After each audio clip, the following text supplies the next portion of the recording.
Amy, are you okay? Do you feel unwell? Even though I knew I couldn't expect a response from my baby, I kept voicing my concerns out of worry. I somehow felt that something was different from her usual self. Furthermore, every time she took a deep breath, her breathing seemed shallow and she appeared somewhat heavy. Then, my mother-in-law, who had noticed this situation, spoke up. Isn't it a good thing that she's quiet? She's always crying and noisy, so let her sleep for a bit. My mother-in-law's somewhat sarcastic voice only heightened my anxiety. Prioritizing Amy's safety, I decided to ignore my mother-in-law's words and immediately took her to the hospital. My name is Hannah. I'm 28 years old and work in an administrative role at a food company. 3 years ago, through an acquaintance, I met Tim and we dated for a year. And he proposed sweetly, leading us to marriage. The happiness at that time was indescribable. However, deciding to live with my mother-in-law after marriage turned out to be a great regret. Hannah, is dinner not ready yet? You're a bit slow, aren't you? Maybe your brain is also slow? Among all the people I've met, my mother-in-law had the most challenging choice of words and often used harsh language. I've been hurt by her words many times. But amidst such life, a moment of great joy arrived. The birth of our lovely daughter, Amy. But shortly after her birth, something unexpected happened. Amy was a very lively girl and she drank a lot of milk. But her intense crying at night was quite challenging for both of us as parents. No matter how much we tried to soothe her, once she started crying, it took a long time to calm her down. I consulted with several friends trying to find a solution. Many said that they drive their babies at night to help them sleep. From their stories, it seems that the movement and sound of the car help the baby feel secure and they fall asleep quickly. It might remind babies of the sensation when they were inside their mother's womb. I also remembered seeing similar stories on social media, and I recalled falling asleep in the car when I was young. So, the idea of nighttime drives came to my mind. However, the problem was that I didn't have a driver's license. My husband had one, but he worked from early morning to late night and was very tired at the end of the day. Waking him up in the middle of the night to drive a crying baby wasn't realistically feasible. He needed his rest, and I had to consider his work the next day. While I was intrigued by the idea of nighttime drives, it wasn't a feasible solution due to our circumstances. With no solution in sight, my mother-in-law became another reason for my stress. Can you keep her quiet? She's too noisy. Unable to bear the crying at night, my irritated mother-in-law would shout at us. Additionally, she held old-fashioned beliefs that the family heir should be a male, which further tested our marriage. Every day, I regretted living with her and struggled with the decision. Thankfully, my husband was very supportive in childcare. He took 3 weeks of paternity leave after the birth, which was a blessing. He was supposed to take longer, but due to work commitments, he had to return earlier than expected. I honestly wished he could stay longer, but I understood his work pressures. And so, our new life began. Just as he returned to work, our daughter's nighttime crying started. Anyone would get a bit irritated if a fussy baby cried beside them when they're tired. My husband seemed quite strained by the crying when he came home exhausted from work. He never complained directly, but I could feel his fatigue every time he tossed and turned in bed. I was honestly feeling dizzy from the daily sleep deprivation and pressure from my mother-in-law. One day in the afternoon, my mother-in-law flaunted a bag of medicine to me.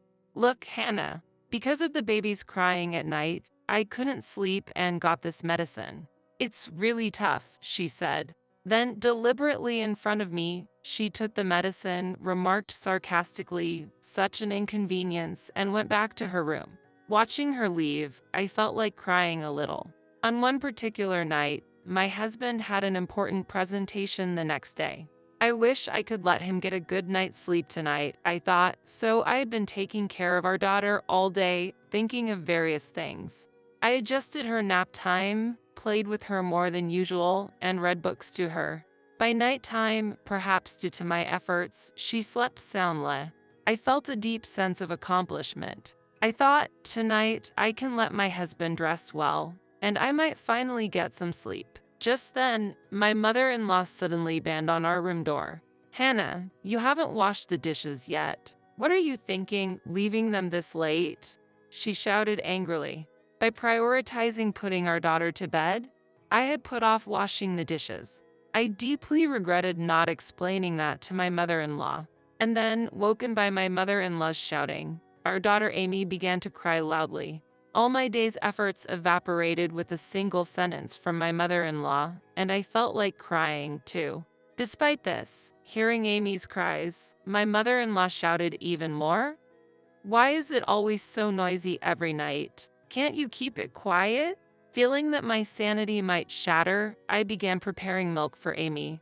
It had been some time since her last feed. Returning to Amy, I found my husband holding her.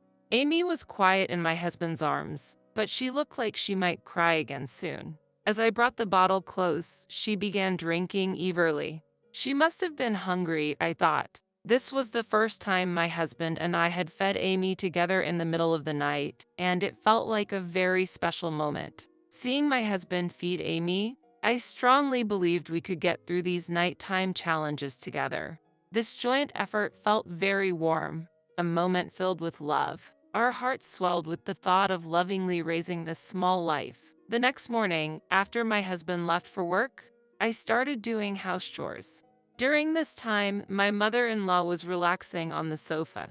She wouldn't help, but frequently offered unsolicited advice and comments. Then, I noticed something. Amy, who usually laughed and waved her arms and legs to get my attention, was unusually quiet today. Her eyes were half open, and she seemed distant. "Are you okay?" I asked, filled with concern. Usually cheerful and easily amused, Amy seemed different today. I was also worried about her breathing, which seemed a bit shallow, and her body felt cooler than usual. At that moment, my mother-in-law, laughing, said, "Isn't it good that she's quiet? She's always so noisy. Let her sleep a bit." But my anxiety only grew. Uncertain of what to do, with sweaty palms, I dialed pediatric emergency for the first time. They advised, "Please visit a pediatrician immediately." Without delay, I rushed to a nearby hospital. When called into the consultation room, an elderly doctor in a white coat awaited us. Just seeing his face brought a sense of relief. After examining Amy, the doctor spoke to us with a grave expression. "It seems your daughter was in a very critical condition. However, she's stable now, so there's no need to worry."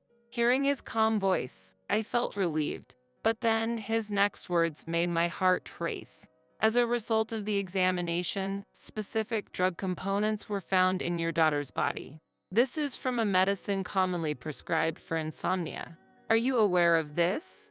His eyes were sharp, piercing through me. I was completely taken aback and couldn't respond. I've never given my daughter any such medication. We don't even have any medication. At that moment, I remembered seeing my mother-in-law taking medicine in front of me. She had mentioned before that she suffered from insomnia. Following the doctor's instructions after hearing my account, I called my mother-in-law to the hospital. She came into the examination room, grumbling about being called. However, under the sharp questioning of the doctor, her expression changed. She became flustered and finally admitted to adding the medicine to my daughter's milk. She said she gave the medicine to our daughter hoping it would alleviate her nighttime crying, explaining, "I just wanted to help. I saw how exhausted you and my son were from her crying." At those words from my mother-in-law, my heart turned cold as ice. Was that why my usually lively daughter had suddenly become so quiet? My chest tightened involuntarily. Then, the doctor's stern voice resonated in the room. "How could you even think of doing such a thing? Even a small mistake in dosage could have made her never wake up again." There was disbelief and strong condemnation in the doctor's eyes. At his words, my mother-in-law's face turned pale. Crying and nighttime wailing is a sign of growth in children. Why would you do such a thing? The doctor's questioning echoed in the silent room. After this grave revelation, my mother-in-law was reported to the police. I just stared blankly as she was taken away. Later, when I explained the situation to my husband, he, too, seemed deeply shocked. Who could ever imagine that one's own mother would drug their grandchild? I could understand the betrayal he felt all too well. My mother-in-law was taken to the court and was ultimately fined for assault. The fact that she had no malice and showed remorse played into a lighter sentence. In the trial, she tearfully explained that she did it because she wanted to make things a bit easier for her son who had an important job. Nevertheless, afterwards, we decided to move and start a new life elsewhere. Living with my mother-in-law was no longer an option. Life in our new home was peaceful and happy. Our daughter's nighttime crying gradually subsided, and we were living a relieved and peaceful life. We used to chip in a bit for household expenses when living with my mother-in-law, but now, without that expense, our finances eased. On the other hand, I heard that my mother-in-law's reputation suffered, and she became ostracized by her neighbors. The rumor of her drugging my daughter spread, and because of that, she became isolated. Furthermore, living on her pension alone was becoming difficult. She had devoted many years to homemaking and didn't have special qualifications, so finding a job at her age wasn't easy. Still, she tried various part-time jobs and work opportunities. Her pride and sharp tongue created problems in her workplace relationships, and nothing seemed to work out. But now, she's settled into a cleaning job where she works quietly with minimal interaction with others. Our daughter now sleeps through the night, and peaceful days have returned for my husband and I. Raising a child is an unpredictable adventure. While prior knowledge and experience can be beneficial, there are many things you won't know until you experience them. Our parenting journey is still long. I'm sure we'll face various events and challenges ahead. But whenever something unexpected or troublesome happens, I'll remember this experience, stay calm, and seek the best solution. I still feel a heart-wrenching anxiety, especially when I think of anything happening to my daughter. But each time, this kind of experience gives us strength. Our family plans to cherish the days ahead, and we will continue to pray for our daughter's healthy growth.